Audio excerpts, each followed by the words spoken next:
प्रिय दर्शकों, नमस्कार।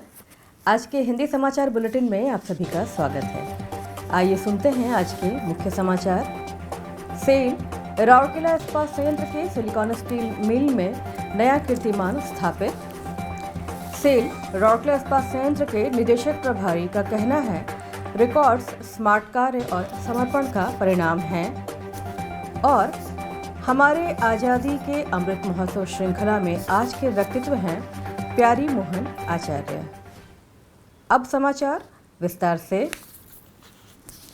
सेल राउरकेला इस्पात संयंत्र आरएसपी के सिलिकॉन स्टील मिल ने अपने रिकॉर्ड तोड़ने की होड़ को जारी रखते हुए अगस्त 2022 में 7,525 टन विक्रय योग्य इस्पात का उत्पादन करके मासिक उत्पादन में एक नया रिकॉर्ड दर्ज किया है।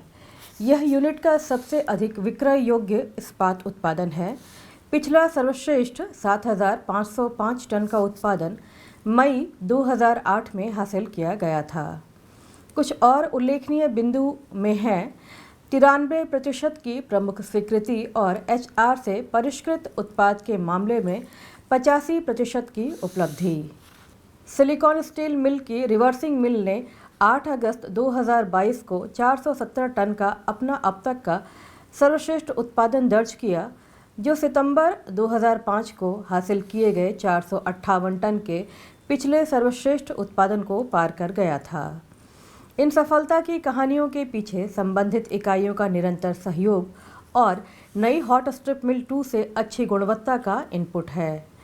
आरएसपी के निदेशक प्रभारी डीआईसी श्री अतनु भौमिक ने उत्कृष्ट निष्पादन के लिए एसएसएम कर्मी समूह को बधाई देने के लिए 1 सितंबर 2022 को एसएसएम शॉप फ्लोर का दौरा किया। उनके साथ कार्यपालक निदेशक वर्क्स श्री एसआर सूर्यवंशी, कार्यपालक निदेशक कार्मिक एवं प्रशासन श्री पीके सतपति, कार्यपालक निदेशक परियोजनाएं श्री पीके साहू, कार्यपालक निदेशक सामग्री प्रबंधन श्री एस त्रिपाठी और कई मुख्य महाप्रबंधक, विभिन्न विभागों के विभागाध्यक्ष एवं बड़ी संख्या में एसएसएम के अधिकारी तथा कर्मचारी इस अवसर पर उपस्थित थे। कर्मी समूह को बधाई देते हुए निदेशक प्रभारी ने कहा, शानदार निष्पादन कर्मी समूह की भावना, दृढ़ संकल्प और व्यावसायिकता को दर्शाता है। यह इंगित करता है कि यदि आप अपनी इच्छा शक्ति और योजना पर सही तरह से अमल करें तो लक्ष्य निश्चित रूप से प्राप्य है। आइए सफलता के नए शिखर पर चढ़ने के लिए गति को बनाए रखें। उन्होंने इस अवसर पर कर्मचारियों को गुलदस्ते और मिठाइयाँ भेंट की। श्री सूर्यवंशी ने अपने संबोधन में एसएसएम की अनुकरणीय दलगत कार्य की सराहना की। उन्होंने सभी से उत्कृष्टता के लिए अपनी खोज में अडिग रहने, आगे प्रयास करने और नए निर्धारित लक्ष्यों को पूरा करने के लिए हर संभव प्रयास करने का आग्रह किया। श्री सतपति ने मिल के शानदार निष्पादन पर प्रसन्नता व्यक्त की, जबकि श्री साहू ने एसएसएम टीम की बेहद प्रशंसा की, जिससे मिल को लगातार अपने निष्पादन में सुधार करने में मदद किया है। श्री त्रिपाठी ने एसएसएम को उपभोग्य और पुर्जों के मामले में सामग्री प्रबंधन विभाग द्वारा पूरे सहयोग का आश्वासन दिया। महाप्रबंधक प्रभारी एसएसएम श्री सीआर मिश्रा ने मुख्य महाप्रबंधक सीआरएम एसएसएम एवं पीपी श्री कार्तिकेय बेहरा, एसएसएम कर्मी समूह और सभी सहायक विभागों यानी hot strip mill 2, SMS 1, PPC, RCL, roll shop, T and RM और सीएमओ को निरंतर प्रयासरत रहकर सहयोग करने के लिए धन्यवाद दिया। उन्होंने वरिष्ठ अधिकारियों को यह भी आश्वासन दिया कि कर्मी समूह नए मानक बनाने के लिए दृढ़ प्रयास करेगा। उल्लेखनीय है कि एसएसएम ऊर्जा कुशल इस्पात cold rolled non oriented CRNO का उत्पादन करता है, जो जनरेटर, मोटर, रिले, छोटे ट्रांसफार्मर्स आदि जैसे विद्युत उपकरणों के निर्माण के लिए एक आवश्यक कच्चा माल है। CRNO का वाणिज्यिक उत्पादन शुरू करने के लिए आरएसपी को देश में प्रथम इकाई होने का गौरव प्राप्त है। 21 अगस्त 2022 को सेल राउरकेला इस्पात संयंत्र के हॉट स्ट्रिप मिल 2 विभाग का परिदर्शन करते समय कर्मी समूह को उत्पादन और लोडिंग में नए रिकॉर्ड स्थापित करने के लिए बधाई देते हुए निदेशक प्रभारी श्री अतनु भौमिक ने कहा, रिकॉर्ड्स स्मार्ट कार्य और समर्पण का परिणाम है। श्री भौमिक ने मुख्य महाप्रबंधक HSM श्री देवव्रत दत्ता, मुख्य महाप्रबंधक HSM2 श्री RK मुदुली और टीम को फूल और मिठाई भेंट की। निदेशक प्रभारी के साथ कार्यपालक निदेशक वर्क्स श्री SR सूर्यवंशी, कार्यपालक निदेशक कार्मिक एवं प्रशासन श्री PK सतपति, कार्यपालक निदेशक परियोजनाएं श्री PK साहू, कार्यपालक निदेशक सामग्री प्रबंधन श्री सोमनाथ त्रिपाठी और संयंत्र के अन्य वरिष्ठ अधिकारी थे। उल्लेखनीय है कि अक्टूबर 2021 में उत्पादन फिर से शुरू होने के बाद से मिल ने 29 अगस्त 2022 को 7 लाख टन स्लैब उत्पादन करके एक नया कीर्तिमान स्थापित किया। इसके अलावा उसी दिन HSM2 ने पहली बार एक ही दिन में 100 वैगन से अधिक लोड्स किए।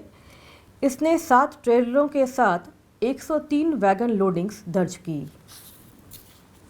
रिकॉर्ड बनाने की होड़ को जारी रखते हुए HSM2 कर्मी समूह ने पुनः 7,289 टन स्लैब के साथ 30 अगस्त को उच्चतम HR क्वायल उत्पादन दर्ज किया। पिछला सर्वश्रेष्ठ 7,070 टन सिर्फ 15 दिन पहले यानी 15 अगस्त 2022 को हासिल किया गया था। महीने का एक और आकर्षण पहली बार 2100 मिलीमीटर चौड़ाई और 25 मिलीमीटर मोटाई के साथ क्वायल का रोलिंग और आला बाजार को पूरा करने के लिए उच्च मूल्य HSFQ 450 ग्रेड क्वायल का रोलिंग था। गौरतलब है कि यह सभी उपलब्धियां विभाग की ओर से निष्पादन गारंटी परीक्षण के बीच हासिल की जा रही हैं।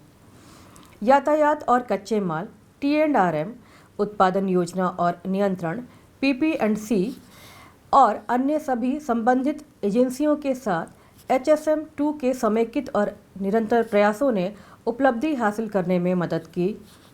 विशेष रूप से कर्मी समूह के समर्पण और दृढ़ता, शीर्ष प्रबंधन के समक्ष मार्गदर्शन, अत्याधुनिक मिल के साथ अपनी हालिया कमीशनिंग के बाद से लगातार उत्पादन बढ़ा रही हैं। गणमान्यों ने भी प्रेरणा और ज्ञान के अपने शब्दों से HSM2 टीम को प्रोत्साहित किया। इस अवसर पर बोलते हुए कार्यपालक निदेशक वर्क्स ने कर्मी समूह के उत्कृष्ट प्रदर्शन की सराहना की और उन्हें नए उद्देश्य और लक्ष्य निर्धारित करने के लिए प्रोत्साहित किया। कार्यपालक निदेशक कार्मिक एवं प्रशासन ने HSM2 कर्मी समूह के टीम प्रयास और कुशल समन्वयन की सराहना की। कार्यपालक निदेशक परियोजना ने कर्मी समूह से सुचारू परिवर्तन के साथ रिकॉर्ड तोड़ने की होड़ जारी रखने का आग्रह किया। कार्यपालक निदेशक सामग्री प्रबंधन ने HSM2 टीम को सामग्री प्रबंधन विभाग से हर संभव सहायता का आश्वासन दिया। आज़ादी का अमृत महोत्सव समारोह के उपलक्ष्य में सेल राउरकेला इस्पात संयंत्र ओडिशा के कुछ प्रतिष्ठित हस्तियों पर समाचारों की एक श्रृंखला प्रस्तुत कर रहा है, जिनमें आज के व्यक्तित्व हैं प्यारी मोहन आचार्य। प्यारी मोहन आचार्य का जन्म 8 मई 1851 को कटक जिले के कुआंपाला के पुसोलुंडा गांव में हुआ था। वह एक लेखक, इतिहासकार और सबसे बढ़कर एक महान देशभक्त थे। 1871 में 20 साल की उम्र में उन्होंने मधुसूदन राव और गोविंद रथ के साथ उड़िया में उत्कल पुत्र नामक एक समाचार पत्र शुरू किया, जिसका उद्देश्य समाज की सामान्य स्थिति और नागरिक शिकायतों को लाना था। उन्होंने मधुसूदन दास के साथ मिलकर स्कूल की स्थापना की, जिसका नाम उनके नाम पर रखा गया और अब इसे कटक की प्यारी मोहन अकादमी के रूप में जाना जाता है। उन्हें साहित्य से अथाह लगाव था और वे एक लेखक थे। संयोग से उन्होंने ओडिशारो इतिहास यानी कि ओडिशा का इतिहास नामक एक पुस्तक लिखी। प्यारी मोहन एक सामाजिक विचारक और कार्यकर्ता भी थे। वे बाल विवाह के सख्त खिलाफ थे। ओडिशा के सामाजिक सांस्कृतिक इतिहास में एक अपूर्णीय स्थान को पीछे छोड़ते हुए 1881 में 30 वर्ष की आयु में उनकी मृत्यु हो गई। इसी के साथ आज का हिंदी समाचार बुलेटिन यहीं समाप्त होता है। नमस्कार।